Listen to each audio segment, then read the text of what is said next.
5, Dan Farrell here. Communism versus capitalism. You know, sometimes a little history will help. Vladimir Lenin, you think he was elected? Why, they don't call it the Bolshevik Revolution for nothing, 1917. You know what the Bolsheviks were called? They didn't like being called Bolsheviks, by the way. They were called Social Democrats. That's what they were called. And the only thing men learn from history is that men never learn from history.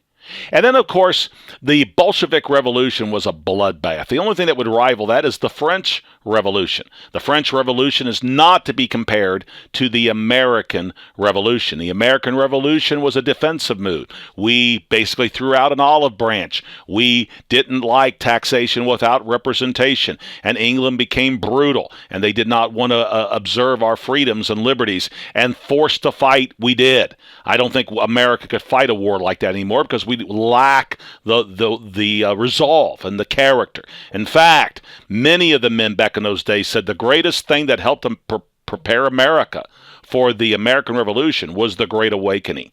Whitfield and the Tennant brothers and all the Shubal Stearns and all the great preachers.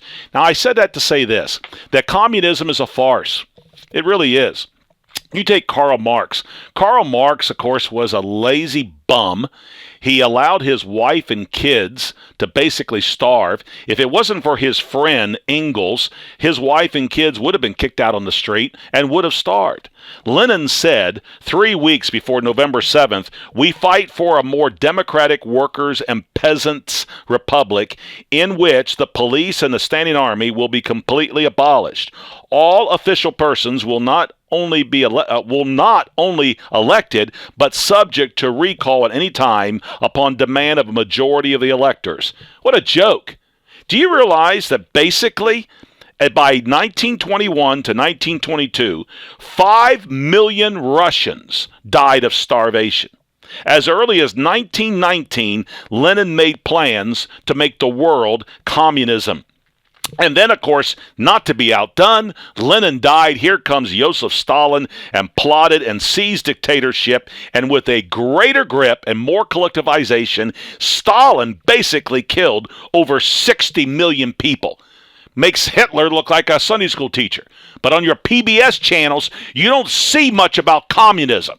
You see, the nasty Nazis, and they were nasty. But what about the communists? Why is the PBS and other history channels are not giving you the true scoop? I'll tell you why, because America is moving towards communism. Now, they may not call it communism. Maybe they'll change our name to the USSA, the United States Social of America. But my bottom line is this.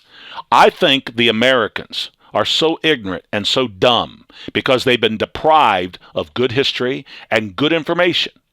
Let me give you an example. You know what Vladimir Lenin said? That socialists are useful idiots.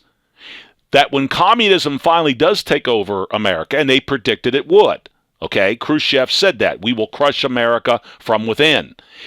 He said, we will dispose and liquidate the useful idiots. Why? Well, they weren't loyal to their government. What makes us think they'd be loyal to the new government?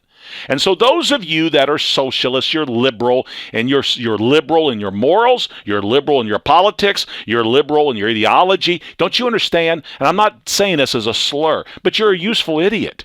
You're helping to destroy your homeland. You are undermining your forefathers. You're undermining the greatest nation on earth, the great experiment, the United States of America. And why? Because we've turned our back on God. We've turned our back on God. 1963, prayers out of school. The Ten Commandments is out of school. And now we've seen everything go epidemic and abortion. 1973, we've turned our back on God. And now we have a strong delusion called reprobation. And now we have an election coming up. And as bad as you may think Trump is, Hillary is worse.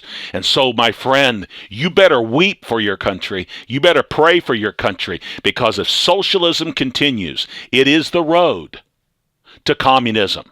So said Vladimir Lenin. My friend, Jesus Christ promoted capitalism through scriptures. You see it. But there was something called love and charity, that when it's allowed to thrive, capitalism will work. Praise God, I'm a capitalist.